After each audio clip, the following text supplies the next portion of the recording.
spiritual leadership, conscious music code. And if you're curious enough to know all the episodes, who all are the speakers who have came to this show, so go onto Instagram and check Empowerment Talks.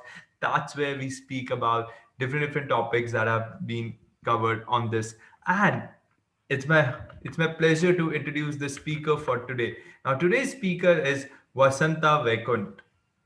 Now, she is a classical dancer by profession and passion and has done more than 100 shows all over the world. Her dance, Shiva Shakti School of Dance, has trained many students and she has choreographed number of dance dramas. Her Center for Performing Arts was a landmark in the Gulf countries for Indian art and culture that won her award of Bharatiya Pravasi from Government of India. She won Kalai Mamani from Tamil Nadu government, Kalavi Dushi from USA, and Cultural Ambassador of India from Oman. She's a multifaceted person with many hats. Now she is fulfilling her real purpose in life by creating an online NGO, lifeandliving.org, that extends emotional support to people. Now I'm very much excited to have her on the show today. Over to you, Mr. Vasantha, to take us through the session and speak about the topic that is emotional addiction. Over to you. Yeah, thank you very much, Yash and Chandini, for giving me this opportunity.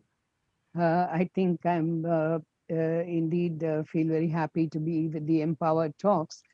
The most important thing on emotional addiction, I chose the topic due to the COVID conditions today, and the whole world is living in a different scenario which we are not used to, and how the emotions play an important role while living such a life.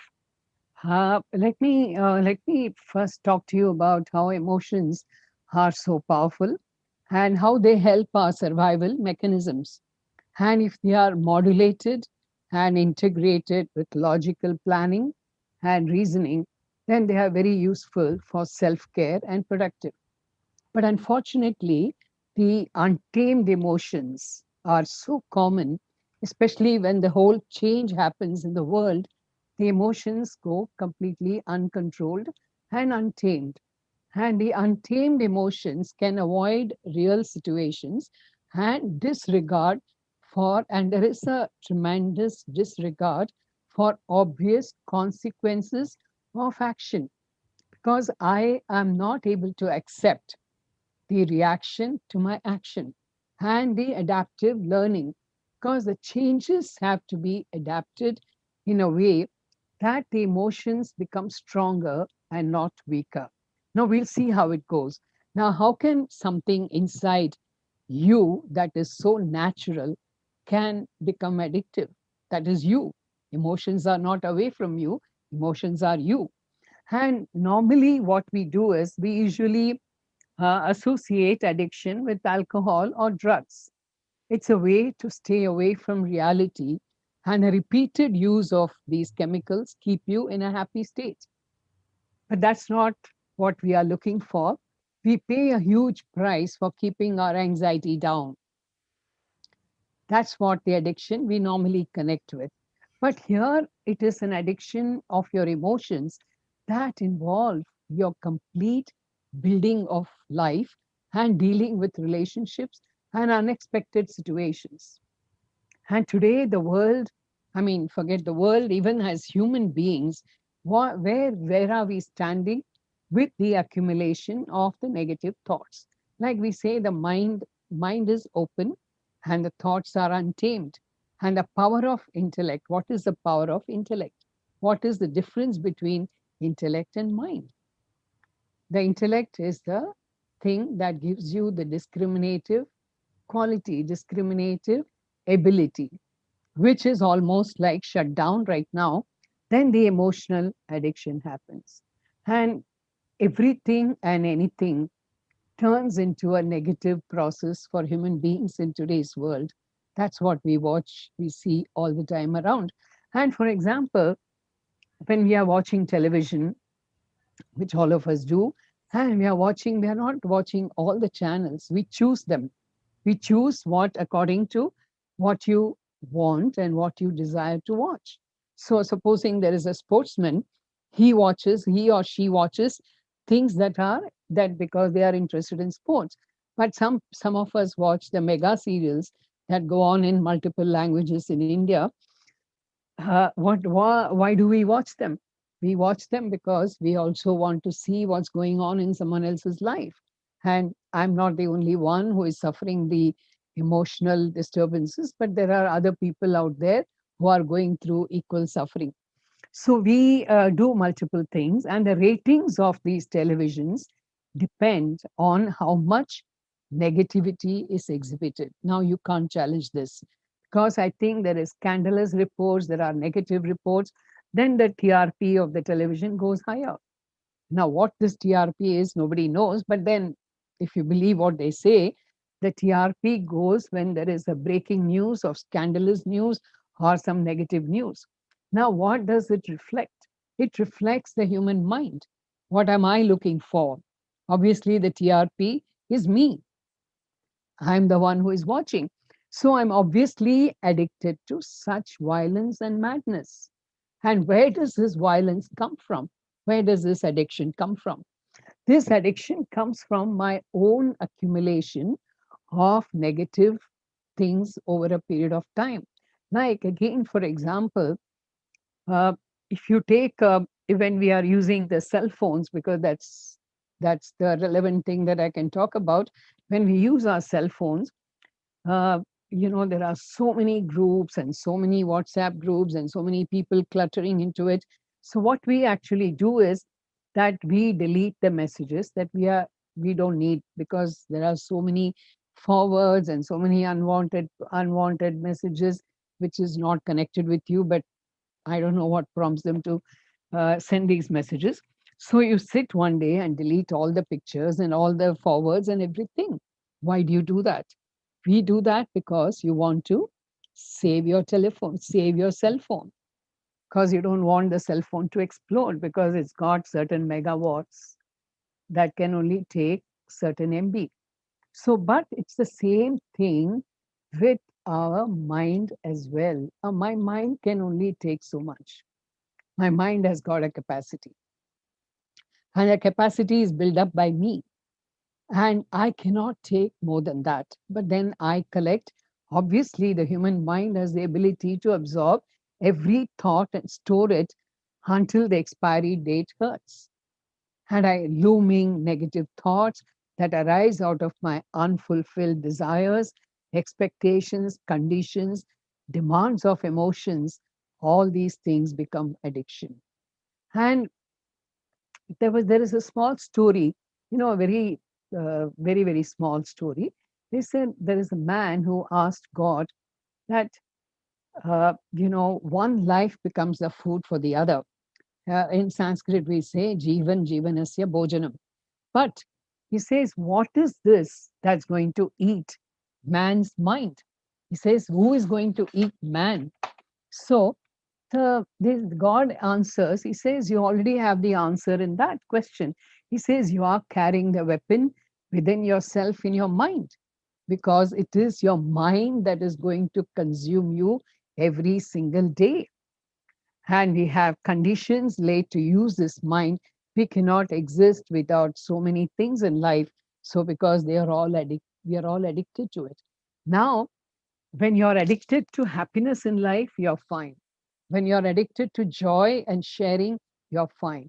But unfortunately, as I said, we build up so much of violence and madness that what becomes an addiction is anxiety. What becomes an addiction is the stress. Now, one day when I wake up to go to work, you ask yourself, "Are you happy?" He says, "No." Oh my God, I just have to do this. And when you come back home, says, oh my God, there are children all the time with complaints. The wife is complaining, or if the wife is going out and coming home, she cannot deal with it. So I don't know what type of life are we leading. We are not happy with the life that we lead. So there is a kind of burden that I carry within myself that is disturbing me. So it destroys the value of life. So then you ask yourself, what the hell is the goal of your life then? Then you say happiness and peace. When you say happiness, okay, you're fine. Where is the peace? Because I don't know how to find it anymore. Whenever you ask your friend, how are you? You'll get the answer as, yeah, okay, it's going on. Life is just going on. That's it. What does it mean? You mean to say all the 24/7 that you're only going on, or you're living your life? That's a question we have to ask. So the emotional burden that we carry, like the hurt, like you say, someone hurt me, relationships hurt you, the parents hurt the children, children hurt the parents, and the boss hurts the employee hurts the boss. It goes on, and the list is endless. And what happens to this hurt? It gets transformed into a wound. And you are nurturing that wound by making it an addiction in your life. And then you cannot help yourself. And you cannot help yourself but be sorrowful, but be depressed, but be anxious. And are you ready to wean out of this addiction? Where is the rehab center? You have center for alcohol, you have rehab center for drugs, you have rehab center for so many other things. But where is the rehab center for this emotional addiction? He says, people ask me, where is the classroom? You may be teaching life skills, you may be a life coach, but I cannot speak to you every day. So I tell them that there is a classroom that exists in every human being. And that classroom has to be opened. And you have to reach out to the rehab center, the classroom within yourself. And how do you do that? For example, when you reach out to your rehab center within yourself, there is lot of disturbance, and there's lot of sorrow, there's lot of negative thinking. All that has to be filtered. So they're all toxins. Very often we talk about removing your toxins, build up your health and build up your nutrition and be fit. Like that. I don't think there has ever been a time like this where much has been spoken about fitness and nutrition. But my point is, like, you go into fitness like yoga, or you go into fitness like your exercise, you hit the gym, all that becomes a routine, all that becomes a ritual. You feel you have done that bit. But my point is, like, what about introspection? What about converting negative energy into positive thinking and devotion? Like, know your body, mind, and soul, which are interconnected, just like the nerves that connect every organ in your body. The blood flows through it, so we need to keep our nerves intact for our well being, for sure. So I'm sure that same way the emotions have to be kept under check for your mental well being. And the mental well being comes only when you shed these addictions to anxiety, stress, and sorrow. Now, going to a doctor, going to a psychiatrist, or many people feel that, oh, you should not put depression under the carpet. You must go to a counselor, you must go to a psychiatrist, you must go to a clinical psychiatrist. I'm not against that, but I think it's more of a marketing gimmick. I would say that I think what is needed in today's world is help the individual to build up the self confidence, help the individual to build up self esteem.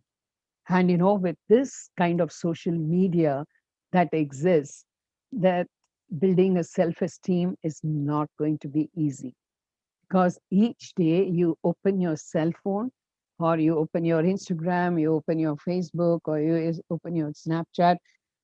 It's all about how much people like you, how much people want you, and they are not true at all.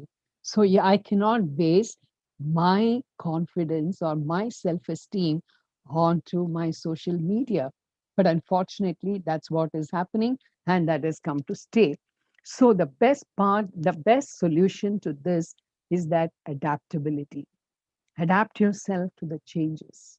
Now you see at a drop of a hat, you're hit by a smallest of virus in the world, and it has changed your entire system of living, which you are used to for ages.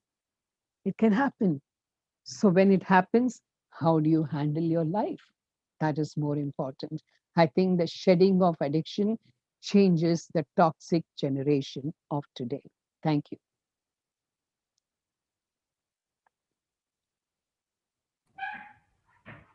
Just a second.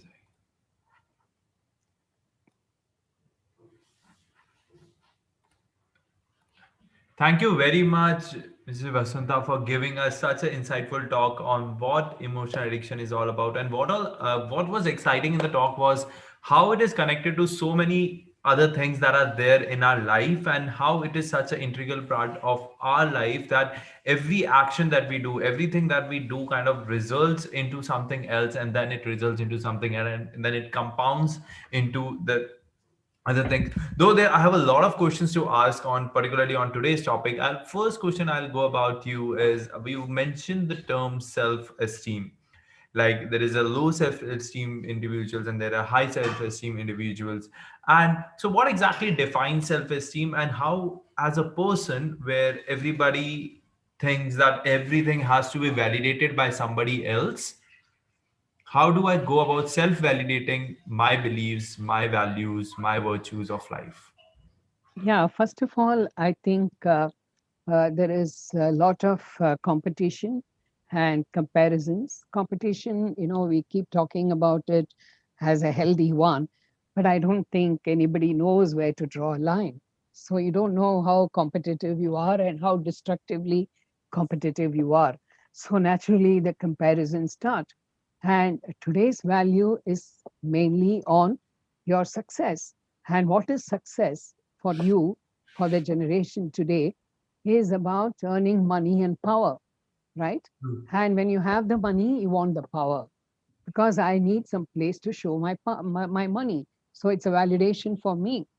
But when you talk about self esteem, it's not self respect. It is like you loving yourself. First, unless I love myself, I cannot love somebody else. And how do I love myself? Is I have to stay quietly for some time. It's like an exercise. You go and do it in a gym. And you stay by yourself for at least 2 minutes in a day and find out what you actually need in life. And that will slowly build up your own self esteem and confidence. I think so. Now, you like spending time with yourself is something that I've been recently started doing, and it is actually giving a lot of results. But and you did mention about the stability in life, and I want to go a bit deeper into that particular thing, because as a human being, as a person, you want to focus on certain things, but what happens is the life throws so much of challenges to you. And the exciting part is everybody thinks that there are the specific challenges molded just for themselves. Yeah. Now, when these things happen, and when you go about explaining it to your friend or to your family member, they're like, "Oh no, no, you don't understand. It's something very, it is happening only with me and all sort of thing." So my question is, when you want to stabilize yourself and life pushes you, like life puts so many problems in your way, what are the practices that you follow? And you have been like into a dance career and all sort of other things you have been and continue to do so. So what has been the constant source over there that, okay, I want to focus on this thing, and no matter what happens in my life, I will keep on doing that. Nobody see, first of all, you must understand that everybody thinks the problem is very peculiar to only themselves. And that's because the world has become so self-absorbed. You know, you're always absorbed with yourself. And when you go, the more you get self-absorbed, there are more complications that come out of it because you have no solutions to most of the things. But the moment you start coming out of it and start seeing the world in general and also see other people around you, and you start giving your, start not sharing, I would say, give your compassion or give your love, I would say, to somebody. And there is no without any conditions. The moment you put conditions, again, there are No, problems. but Again, there are, but yeah. then there's this myth also, like, is there a selfless love? Is there No, no, is I'm not even talking about selflessness. I'm only talking about self absorption okay. that will consume your energy. Like, I'm Okay. not saying don't be selfish. You can be selfish, whatever you want to do, you do, but face the consequences. All I'm telling the people is that you should be ready to face the consequences, meaning what action you take, you must be prepared for the reaction. I cannot say I'll perform the action, but the reaction should be like what I want. It doesn't Okay. happen like that. And there is one more thing that I want to touch on here because this is very exciting. Because for the action that I did, I'm happy to take the reactions. But for what about the actions that I've not taken and still the reactions are happening? And take the action of COVID. Yeah, Like, but can you control? Yes, absolutely. Can you control somebody else's mind? Can control somebody else's life? They will react the way they want, and the reactions will happen the way it has to happen. So we have when I cannot control my own mind, how am I trying to control somebody else's mind? and I think And I that's cannot control my own speech. How am I trying to control your speech? And I think that's where the majority of the issues happens when you go about controlling somebody else's mind, or when you go about Yes. influencing or changing somebody else's mind. That is sort of where the conflicts in family or friends or other things happen. I want to ask you one question that you did mention, and you've been quite vocal about saying about how the generations have been changing and all these things. And I know for a fact that you read a lot about Bhagavad Gita and all sort of other things as well. Now, what do you think about those mythological rules or those mythological things that have been written way long back, applicable to today's world? And they are so powerful that have they visioned that this is how the world is going to be like, and those rules will still be prevalent? When I say about the rules, it's about the life values, is about the how we share the wisdom and all sort of other things. No, see, that is time tested. Okay. And I am also conducting I'm also conducting classes for youngsters. That is very, even the old scriptures, whichever religion, it does not matter. But every scripture or ancient scripture has a relevance to today's world. And you don't have to go to Harvard School of Business to learn about management. Everything is there in your Gita. And all you have to do is that reinterpret. And what I do actually is I'm conducting online classes on the cell phone, so which is easy for youngsters to access, and they are quite happy about it. All I needed to do was to change the language a bit more, you know, like I don't have to go into the details of Sanskrit because that language is I mean, there's nothing like that language, but then that's not relevant today. Like, it's like speaking Latin and trying to explain Bible. It's not going to work for today's world. So you reinterpret the whole thing. That's exactly what I'm doing. And I think the youngsters are able to respond very well. And the challenges that you guys face, I mean, people face today are not uncommon at all. It's just that we have lost the ability to accept any change in life, but we are unable to cope with the changes. Like, for example, you have 4 seasons, four changing seasons, and you prepare yourself before you go into one season to another. Like, for summer, you take off all your sweaters, but you wear some lighter clothes, and in winter you take out all your sweaters and shawls and stuff. You are able to prepare yourself for the change. But why are we not able to prepare that in life? I mean, life is also going to change in a similar way. So I think the old scriptures, as you said, I'm going back to that. The old scriptures, the wisdom is time tested. It is absolutely time tested. Trust me. So all you have to do is just keep an open mind. Like how I kept an open mind and received this modern world.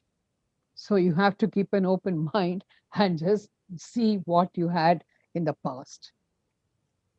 A wonderful answer, wonderfully described how those things are impacting today's world, and actually they are time tested. What about writing another Gita for somebody that is gonna be leading it 5,000 years from? I've already written.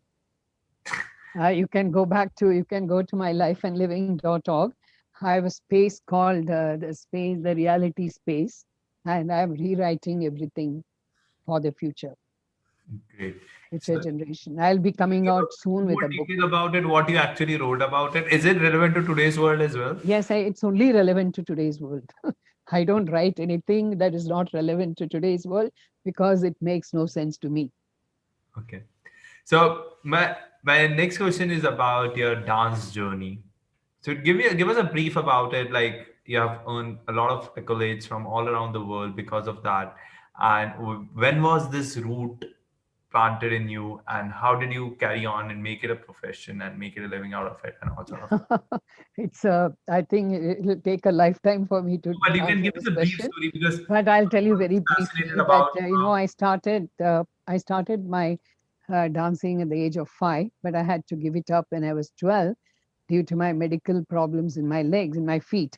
So, but then I bounced back after 20 years in a place like Oman, where there was absolutely nothing. I mean, it's a plain desert, and we had no connection with art and culture. But you I were was saying that you didn't practice no dance nothing. for I didn't do 20 years anything. or 20 But years. yes, I was inspired by Sudha Chandran, Yeah. that Mayuri famed dancer. She came and stayed with me because I had organized. I was anyway doing events in Oman, calling all the Indian artists. So she came as part of the program, and then she stayed with me. And I said, "Oh my God, I just left my dancing, which was my passion, just because I had a physical. I mean, I had some kind of a leg problem here. She doesn't have a leg, Yep. and she was able to dance. So I bounced back after 20 years. And when I bounced back, it was as if that destiny was written for me. Because the moment I started getting people started inviting me for performance, which doesn't happen these days, but those days it was very common. So for every foreign delegates that who came to Muscat or even Dubai, I used to be the only performing artist. So Wow. they, so that promoted India, and Oman decided that they should confer this title of cultural ambassador of India because I was instrumental in spreading not only the ancient scriptures through Times of Oman, and I wrote for Gulf News as well. But I also because of the events that I used to organize from India most of the time. So I think my and all these accolades, trust me, I did not even expect. I bounced back to dancing just to dance for myself, but it turned out to be that I gave more than 200 shows in a very short time. And I'm also a Fulbright scholar in Boston College, where I do visit every year, and I teach in Tufts University. I have taught them, and I do have. I mean, I've had this performing arts thing in Oman for many years, and I think my golden period. Yeah, And I still think that how the destiny has been written for you, and I think it's for all of us, is yeah. there somewhere written. We just need to find out somewhere, and maybe one spark. Like for you, it was Sudha Chandran coming to Oman, and that kind of ignited the things for you and got this. Now, coming to the classical performing arts, now a lot of people are there moving into different form of art forms, and somewhere in this decade per se, you can say that the how it was used to be acknowledged or how it was used to be viewed is not viewed by the generations like what I belong to now. What, as a performer or what as an artist, you think of this change that is happening in the world, and how do you think the new forms taking place of the existing forms that were there before? Which is fine because see, I think I look at it this way because even in my performing arts school, I introduced a contemporary. section of dance where we used to have a lot of fusions, we experimented and all that. I'm not against that. But yes, I do run lot of awareness programs of classical fine arts to the youngsters because I used to be part of Spic McKay every time I came to India. Okay.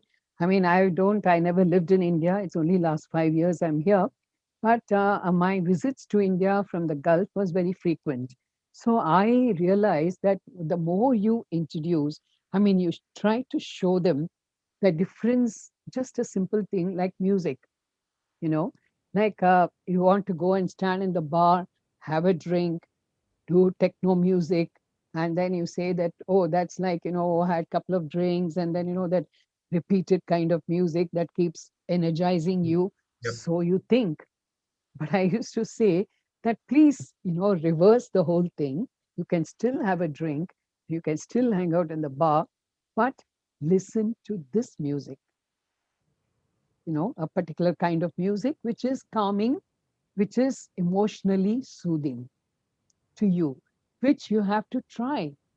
Like we have tried techno music. So people who are born with techno music should also try the other stuff. So I create an awareness, even in dance as well. Dance, of course, is more difficult than music because classical dance forms in India have to have a certain kind of ethnicity.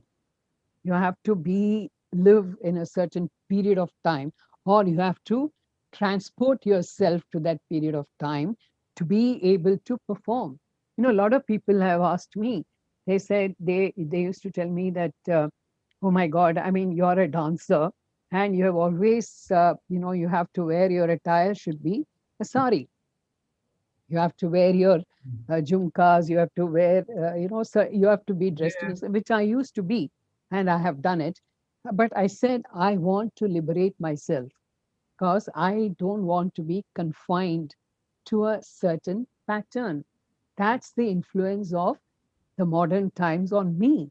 And I don't think there is anything wrong in it. You can always adapt the best of both.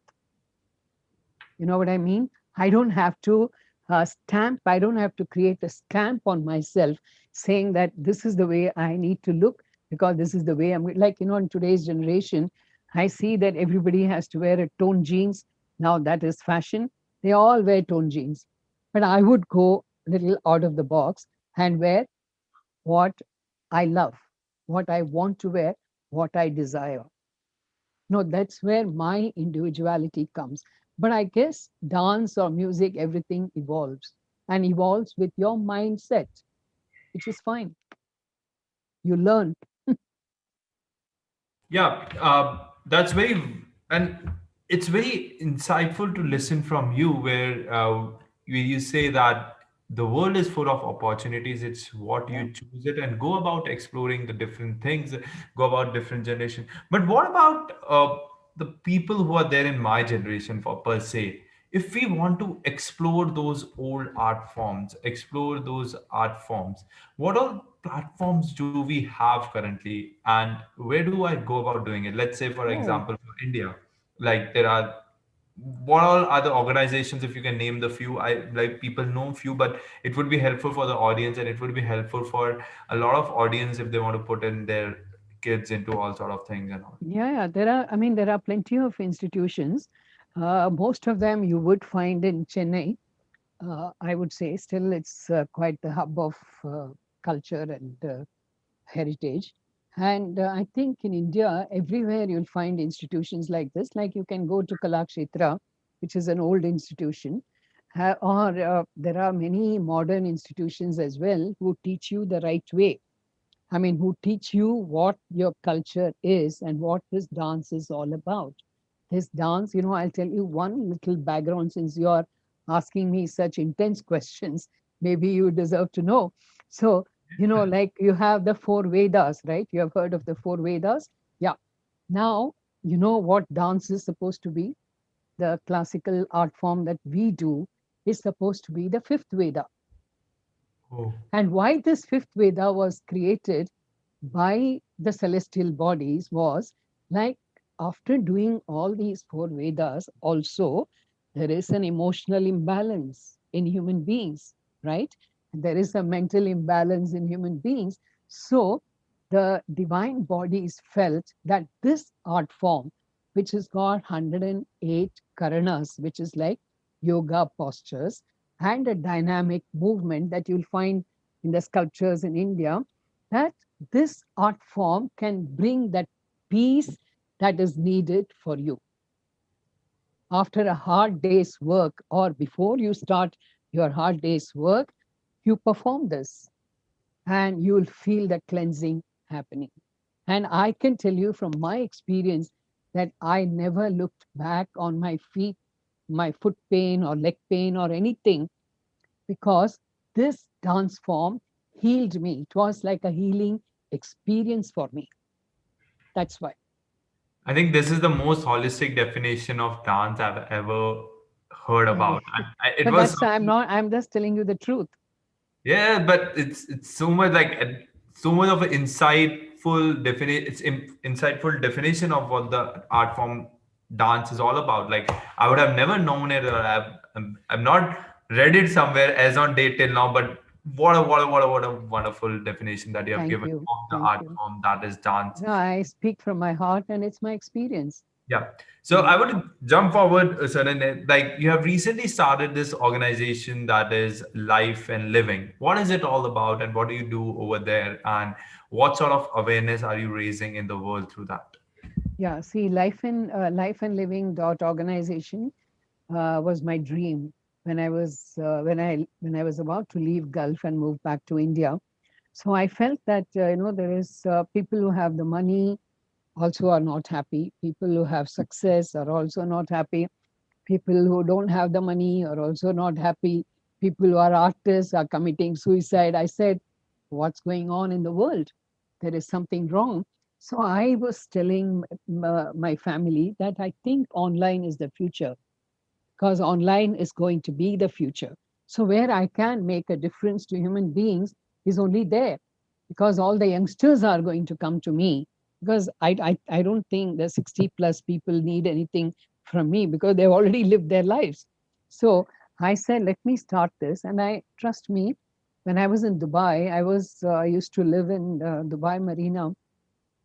I used to look out from my 82nd floor and think to myself, I said, look at this buzz. Look at what's going on. So I said, what is this world going to be 20 years from now? So like, I created my own logo. I created my own site, everything with some digital support that I got. And I created this website. And everybody said, oh, Mera, there are dime a dozen, this and that. But I said, okay, fine. Mine will be just one more, and I'm not expecting anything, but I'm just trying to give something back. So trust me, today I am the most sought after Google search engine is for my website. Wow. And we have finished 600 counseling sessions in the last 4 years. Wow. There's a record, you can check it in the Google. And what kind of people come is from between the age group of, you can say, 20 to 40, 45. You know, because that's the prime, that's the time you're actually functioning in life, and that's the time you What sort need. of counseling sessions? It's about the consciousness, mindfulness, healthy. No, it is about their personal problems. Okay. Yeah, it's more concerned with their personal issues, which actually, which again is a eye opener to me. There is no problem at all. Most of the cases are not problems at all. It's a lack of confidence. It's a lack of perception, how you perceive things, because that's where the wisdom comes into picture. True. So because that wisdom is not to make you passive, but the wisdom is something to make you active, you know, active in a good way, so that you can perform in this world and leave a legacy.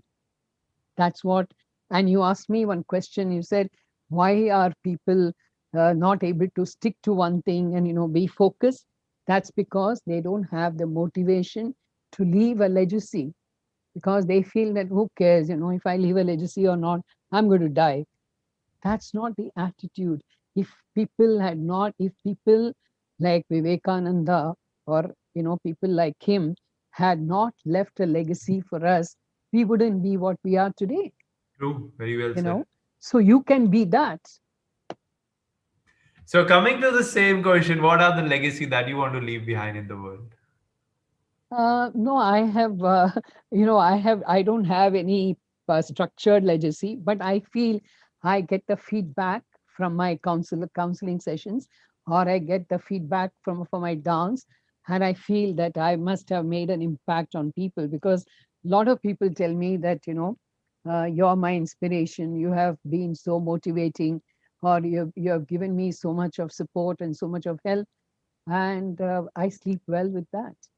I'm okay with that. And I want to open this question to the audience as well. What's the legacy that you want to leave behind in the world? And put it up in the one word if you can over there. Like, what is the legacy that you want to leave behind in the world?